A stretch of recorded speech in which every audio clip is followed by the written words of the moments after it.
Yo, so guys, welcome back to another video. This is another random type video, and with this channel, I've been seeing a lot of his sort of videos pop up in my feed, in my YouTube suggestions recently, and he's not really focused on, I guess you could say, the actual sport of basketball, like sort of who's the better, like on like current things basically. He's sort of like, he's got like a channel that's got like a niche for unique type sort of content based around basketball, but not solely focused on the sport.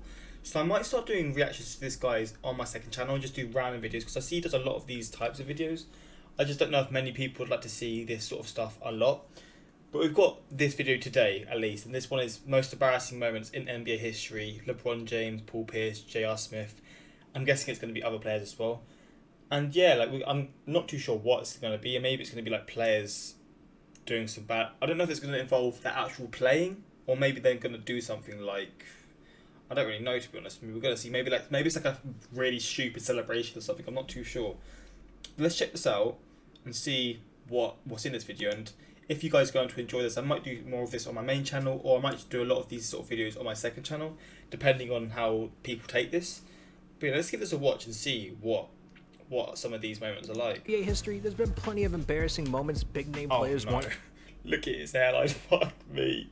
Yo, he's still a beast, but god damn. you to forget. Now with the Boston Celtics continuing to trend to this day, one of their all-time greats of recent decades, Paul Pierce, not only helped stamp the team as one of the best in the early 2000s, but he also had an embarrassing moment that's probably going to last forever. During Game 1 of the 2008 NBA Finals against the Lakers, Paul appeared to be hurt under the basket. He was eventually helped off the court by his teammates, leading him to the back, where he was eventually wheelchaired out. Many thought because of all this effort being taken, the injury was pretty serious. The look on Paul's face after this Oh, so he faked the injury. Injury and instant aid from medical staff and teammates made it look like an emergency situation. But not long after leaving what seemed like a season-ending injury, Paul got an ovation from the Boston crowd as he came sprinting back out and helped lead the Celtics to a 98-88 win. Many insiders over the last decade believe that there was a part of the story missing because the severity of the injury combined with him running back out just didn't add up. And this year on ESPN, right before Game 3 of the 2019 NBA Finals, it was the 11-year anniversary of that specific wheelchair game, and when it was brought up, Paul Pierce said, "I have a confession to make.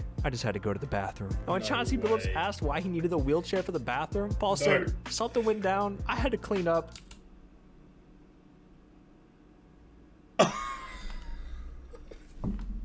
Has he just admitted on live TV that he shat himself? I am screaming. I respect that, he's owned up to it, but fuck Enough me. said. Paul Pierce dookied on himself, dude.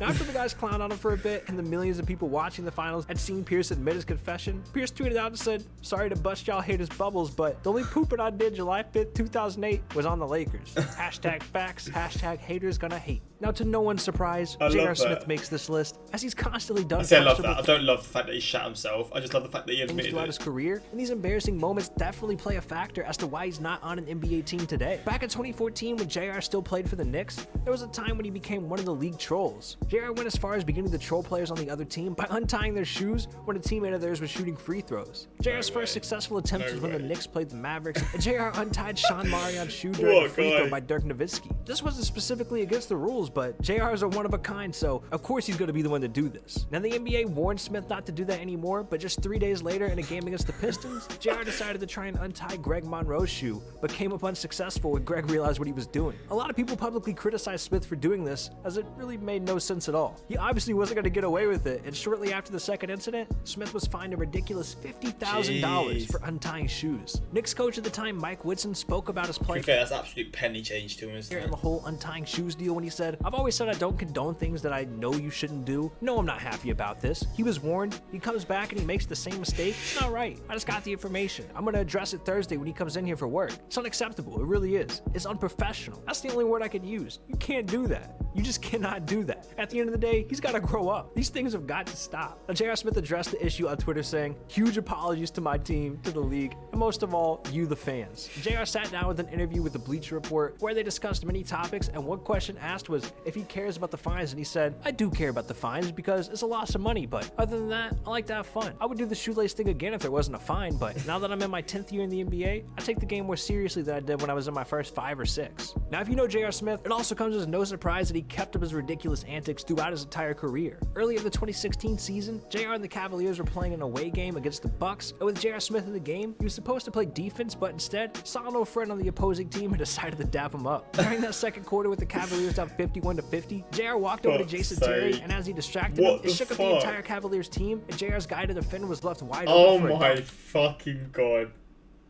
That is, oh no. That is, this guy. Over to Jason Terry, He's and as he been distracted done, him, it shook up the entire Cavaliers team, and JR's guy to defend was left wide open for a dunk. The team was immediately confused. Now, although JR's defense wasn't the reason the Bucks won 118-101, after the game, JR spoke with reporters who obviously asked him about the situation, and he said, "I don't even remember that. My bad. I didn't even know I was in the game." Cavaliers coach Ty Lue also spoke about JR's embarrassing moment when he said, "It was an embarrassing moment. Me and JR talked about it. We're just gonna move forward. We had a discussion about it. He felt embarrassed about it. It was an embarrassing play. We talked about it, and we're moving on." JR eventually gave a real answer surrounding the situation after a big deal was made because of him apparently forgetting he was in the game, but Smith eventually said, "I said it more in a joking manner because you could see what happened. Obviously I wasn't paying attention. For me to just sit there and tell you I wasn't paying attention makes it plain and boring somewhat, especially when you're asking a question you already know the answers. But at the same time, I still have to give that boring answer for whatever reason." Now the embarrassing moments for J.R. Smith, as you could have guessed, don't stop there. Oh my What's gone God. down as the worst mistake made by an NBA player came during the 2018 NBA Finals, in which the one and only legend himself, J.R. Smith, was involved. At the time, the Cavaliers were looking to make an instant impact on the series by taking down the Warriors in Oracle. Many were already counting Cleveland out because Golden State had Kevin Durant, but LeBron James had something else to say about it. LeBron was having arguably the game of his career, pretty much making any type of shot he took, and was shining with 49 points as the fourth quarter was coming to an end. With just a few seconds left, he dished the ball to George Hill, where he was fouled and sent to the free throw line. With the score being 106-107, the Cavaliers looked to secure the lead back as George knocked down the first and tied the game. With pressure at an all-time high and all eyes watching, Hill misses the second free throw, and that's where J.R. Smith grabs an offensive rebound. But instead of going back up for a shot or finding an open teammate, he ran out thinking they were ahead and dribbled out the clock with a furious LeBron James in disbelief. As time expired, nobody could believe what they had just seen, and many felt like this was the exact moment LeBron decided it was time to head to LA. And we didn't see him talking to anybody on the bench. Now, of course, heading into overtime, the team was stunned. They lost all their momentum of the game, and the Warriors cruised to a 124-114 victory in OT. After the conclusion of the game, Cavs coach Ty Lue told a reporter about JR saying he thought it was over. He thought that we were up one.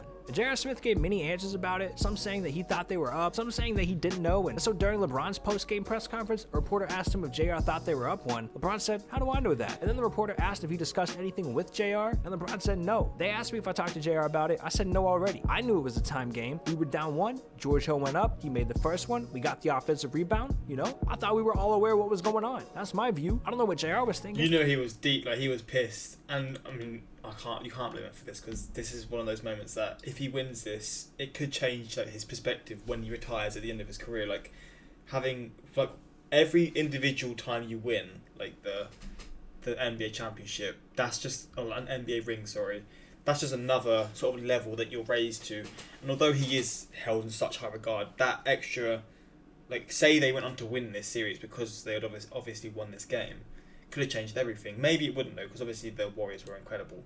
But you can see why he was pissed off, man. I don't know what question you're trying to ask me. The reporters continued to ask LeBron about this until he just pretty much walked out of the interview. It was then later reported that LeBron broke his hand after game one in the locker room punching a blackboard, which is why he didn't have patience with the media asking him nonsense that he wouldn't know the answer to. But to this day, many still feel like this J.R. Smith moment... Fuck the media, man. Majority of the time, they piss me off. Like, so there's obviously the odd people here and there, and the media on YouTube, like the channels, are incredible, but some of the media ask the stupidest questions. So I love that he did that, man, because they sort of ask questions as if they're trying to piss you off. Combined with everything else he's been doing throughout his career is why he may never play for another team again. Now, it's no doubt the Warriors themselves have kind of become an embarrassment this year after Kevin Durant got injured in the finals and eventually left for Brooklyn. Obviously, Klay Thompson got hurt in the same series, and at the very beginning of the new year, Steph Curry also got injured, sending Golden State instantly to the bottom of the league. Now, despite a one-of-a-kind player like Steph suffering many injuries during his career, he hasn't really had many embarrassing moments, but there's one that he'd like to forget that came last season. On January 2019, in a game game against the Lakers, Curry had an embarrassing moment when he was going up for a dunk that he never attempted before. Late in the third quarter with the Warriors up 107-71, Curry stole a pass from Kyle Kuzma and had a wide open fast break, and as he was about to elevate, he slipped under the rim and lost the ball. Somehow teammate at the time, Andre Iguodala, recovered the loose ball and gave it right back to Steph as he was wide open for a corner three. On any other given night, this is a shot that Steph would love to take, but unfortunately he made the situation even worse this time by airballing it. After the game, Curry spoke to reporters about his slip up and said, "I have no idea. A kid walked into a candy store with the whole half court empty. I was gonna try something real nice I hadn't tried before. The Lord wouldn't let me do it." Warriors coach Steve Kerr also spoke about the slip, saying, "You think Steph was lining up for a monster dunk? Have you seen Steph's dunks? I thought it was gonna be one of those layups where he just pulls the net down a little bit to make it seem like he's on the rim.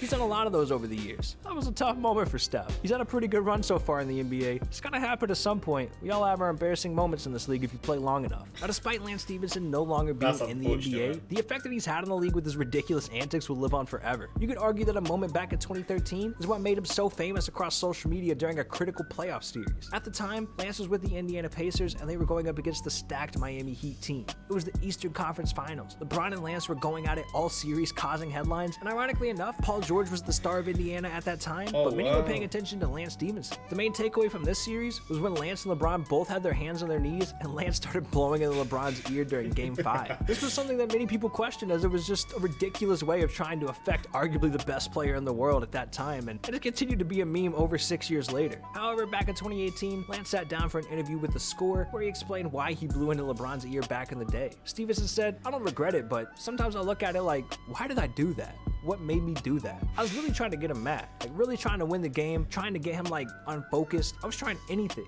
For you to do something to somebody and they don't respond, they just keep continuing and playing hard, and it's like, yo, how do I get in this guy's head? I was just trying to find stuff." It's actually funny that I'm on the same team. I'm very excited to see what that brings just playing with him. One of the best players in the game. It's gonna be amazing. I can't wait to get on board. After Lance was dealt to the Lakers, the two of him and LeBron settled their differences and played together for a year, but they never really talked about the situation that made the duo so popular back in 2013. Now with LeBron James playing this year, he's become one of the longest tenured players in the NBA today, as well as one of the oldest, as he's turning 35 in late December. Now despite his age, LeBron's game hasn't had many flaws over the years. He's still argued as a top player in the league each season, but a pretty ridiculous and embarrassing situation came recently. Over the last few seasons, many have felt AD like laughing at him at that moment. LeBron should just pull a Kobe and just go bald, just shave it off. You know, his hair has been spotted having issues time and time again. At the beginning of the 2019 season, LeBron apparently had hair plugs and other hair surgeries to repair his lost hair. And in late October, during a game between the Lakers and the Jazz at Staples Center, his hair started to fall out mid-game underneath the headband. Late in the game, while the Lakers were shooting free throws, you could see Anthony Davis yell something to LeBron from the bench and then eventually pointed to his head, trying to get LeBron to notice without making a scene. But everyone saw and everyone knew what this was about immediately. As LeBron got the hint and tried to fix the hair, the camera zoomed right up on his head with his hair looking completely messed up. Over the years, many have questioned what was going on with LeBron's head, as it's continued to change since his high school days. But recently, his barber weighed in on LeBron's current hairline situation and said, "There's no hair dye, there's no additives, no preservatives. Everyone thinks he's dyeing his hair, using temporary hair colorings, Bingen or black ice. It's all his hair. They still don't believe me. I get Bingen comments all the time. I've become numb to it. It used to bother me. It's not that easy to hear. LeBron is very tedious about his own haircut. The beard is the #1 thing. He leaves the top up to me. I leave him a..." I don't even think he would look that bad bald, to be honest. But I mean, I know some people don't want to lose their hair, and that's fair enough. And I mean, he's got the money to try and sort it, and he's obviously tried to before. He's just not blessed with the genetics in that sort of area. But it's crazy to me how he can have such an incredible beard, but then the top of his head is like, nah, mate. That's all down below, pal. A little less bald. He's my guy. He's my hardest haircut. He has good hair. You just have to cut it right. He has a few fat patches around the chin that you have to take your time with. You have to have patience. It usually takes about 50 minutes. Yo, bro, listen up. The reason LeBron's hairline actually crumbled off is because he didn't click on this video right here. I like this video, though. It was fun. It's a bit different, but I did enjoy it. Hairline doing the Jordan fade away. Fuck's sake. Oh my god. LeBron should go bald because a lot of goats go bald. Exactly, like MJ, Kobe, like Shaq, like all of these players have gone bald, and I mean, I don't even think he would look bad bald. Like he's got the beard to sort of complement his head. I mean, CP3 as well, Chris Paul, he's bald as well. Once you go, you're gonna get bald. It's like the sign, isn't it? The sign of approval. Once you're bald, you're one of the best. Honestly, everything J.R. Smith did was him just trying to have fun. I respect that, but tying laces in mid-game or untying, that's hilarious, man. AD Facial expression is priceless. He makes it funny. Wow, I featured in... Well, I'm... Oh, fuck's sake. He's just changed his name to J.R. Smith. Wow, I featured a lot in this video. JRB in his own little world. 859 fans thought LeBron should pull a Kobe. That hits different now. Yeah, that is sad, man. I mean, let's actually see the clip. For the last few seasons, many have felt... Oh, it's just a go ball. I see that. The Lord wouldn't let me do it. LeBron's hairline, Mr. James. I don't feel so good. J.R. Smith was a straight clown when they were facing the Warriors. Today I tried scoring on the other hoop and I was so embarrassed. LeBron James' hairline is the upcoming 2020 Great Recession. It's funny that he says that because the virus happened and obviously there wasn't a recession, but like there was money issues, wasn't there? Like people are saying there's going to be like a crash. That's kind of bad that he said that because it's actually kind of happened. LeBron James' pick is hilarious. I love this video, man. I really would be down to do more of these types of video. I don't know how people feel about this because it's not for everyone and it's not focused on actual gameplay or like sort of looking at certain players. But it's just a fun little video and I hope you guys went on to enjoy, and maybe I should do more on this channel. I'll definitely do more on my second channel. But hopefully you guys... Oh, my hiccup. Hopefully you guys went on to enjoy. And yeah, until next time, like, subscribe. Peace.